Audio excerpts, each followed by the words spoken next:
So hello everyone and welcome again on my channel and welcome again on our series of daily one question series practice.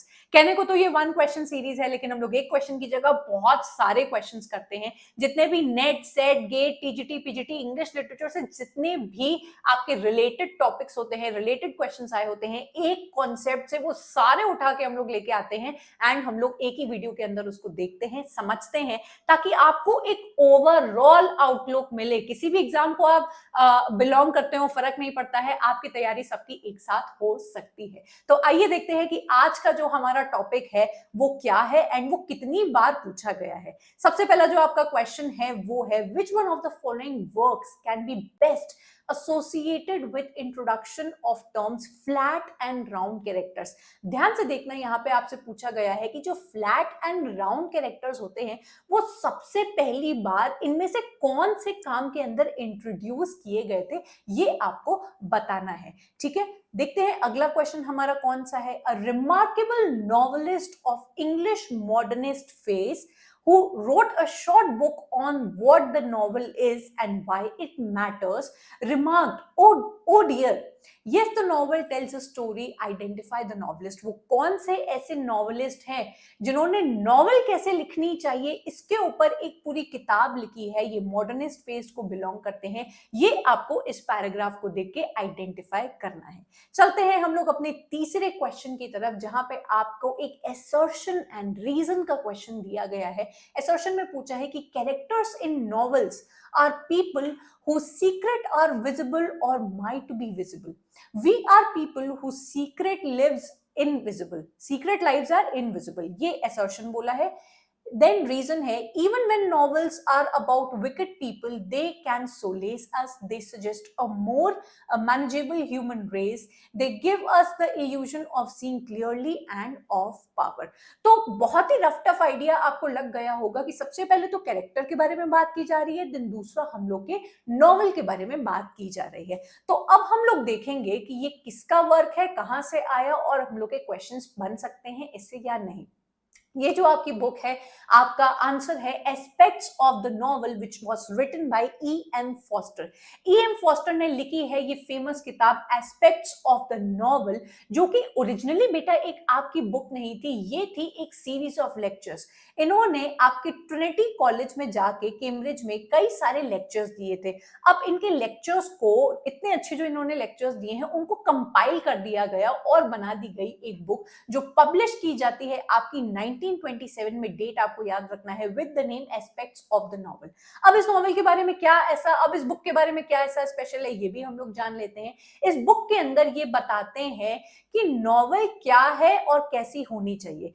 If you people have read Aristotle, आपको याद होगा literary criticism के अंदर उन्होंने भी कुछ ऐसा ही काम किया है कि ट्रेजेडी क्या है और ट्रेजेडी के कितने सारे फॉर्म्स हैं, उसके अंदर क्या क्या होना चाहिए, एक अच्छी ट्रेजेडी कैसी होनी चाहिए, कितने टाइप्स होने चाहिए, कितने उसके एलिमेंट्स होने चाहिए। अरिस्टोटल ने ये बात हम लोग को बहुत स्टार्टिंग में बताई थी एंड आगे जाके कई सारे राइटर्स ने उनको सालों साल तक फॉलो किया है एंड टिल टुडे हम लोग अरिस्टोटल को और उनकी पोएटिक्स को बहुत ही अच्छी तरीके से मानते हैं रूल्स के बेसिस पे। सेम उसी तरीके से बेटा आपके E.M. फॉस्टर ने भी एक पूरी बुक लिख दी जिसमें उन्होंने बताया कि नॉवल क्या है और उसके अंदर के एलिमेंट्स को इन्होंने डिमार्केट कर दिया। अब ये जो एलिमेंट्स है बेटा कितने हैं, 7 एलिमेंट्स के बारे में ये बात करते हैं जो आप लोग को याद रखना जरूरी है। जैसे कि by using examples from classic texts he highlights the 7 universal aspects of the novel, जो कि है story, character, plot, fantasy, prophecy, pattern and rhythm. ये सारे पॉइंट्स आपको याद होने चाहिए। जिस तरीके से हम लोग अरिस्टोटल के पोएटिक्स के एलिमेंट्स को याद रखते हैं, plot, character, thought, diction, spectacle, ये सारी चीजें हम लोग याद रखते हैं, वैसे सेम आपको ये सारे 7 एलिमेंट्स लर्न होने चाहिए। आगे बढ़ेंगे और देखेंगे। Some critics have taken issue with the fact that Foster formulated a normative theory on how to write prose। अब भाई अरिस्टोटल लिख के चले गए, उनके लिए कोई बात नहीं कि पुराने जमाने में लिख के गए, ये भाई एक मॉडर्निस्ट राइटर होके अब नॉवेल के बारे में लिख रहे हैं कि नॉवेल कैसे लिखनी चाहिए। तो अच्छा भाई, कुछ लोगों को तो ये बात अच्छी लगी होगी कि हाँ भाई अच्छा लगा है, पर कुछ लोगों को ये बात बड़ी बड़ी लग गई।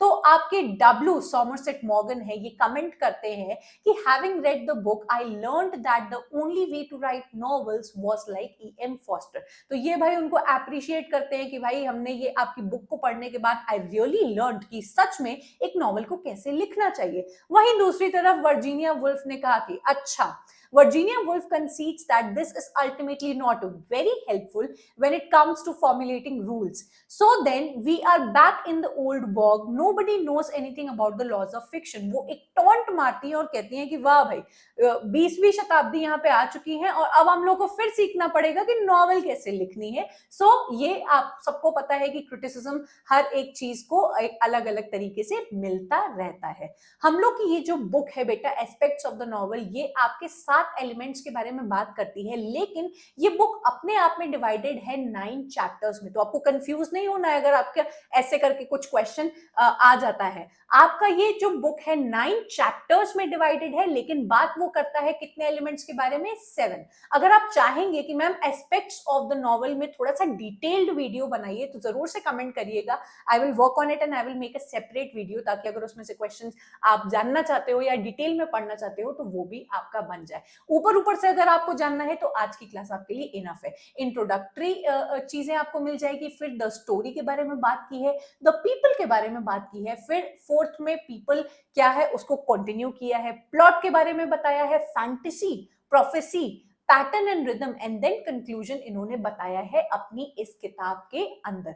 तो ये थे आपके क्वेश्चन। नेट और सेट में इससे क्वेश्चंस रिलेटेड आए थे। अगर आपको इससे रिलेटेड कोई क्वेश्चन दिखता है तो मेरे टेलीग्राम ग्रुप में जरूर से आप लोग इसको भेज सकते हैं, ताकि हम लोग का डिस्कशन और हम लोग की क्लास और भी ज्यादा रिच हो जाए। सो ये था हमारा आज का टॉपिक। आई होप आप लोग को बहुत बहुत अच्छा लगा होगा तो लाइक जरूर करके जाइएगा। एंड अगर आपको कोई और वीडियो चाहिए कि मेरे इस क्वेश्चन के ऊपर मुझे समझ में नहीं आ रहा है एंड मैम को ये वीडियो बनाना चाहिए, तो स्क्रीनशॉट करके आप मेरे टेलीग्राम ग्रुप पे भेज देना। ये वीडियो कैसा लगा जरूर से कमेंट करके जाना। अपने मन के जो दबे हुए ख्यालात हैं उसको आप निकाल सकते हैं इस वीडियो के नीचे कमेंट करके। फीडबैक जरूर से देना बेटा, क्योंकि वो हम लोग को हेल्प करता है बच्चों को समझने में कि बच्चे को एक्चुअली में चाहिए क्या एंड जो हम लोग दे रहे हैं वो क्या आपको इनफ लग रहा है या नहीं। तो जरूर से बेटा कमेंट किया करो, because this is the only platform through which we interact with each other. बहुत ज्यादा मजा आ गई हो बिल्कुल देख के तो अपने फ्रेंड्स के साथ शेयर जरूर करना।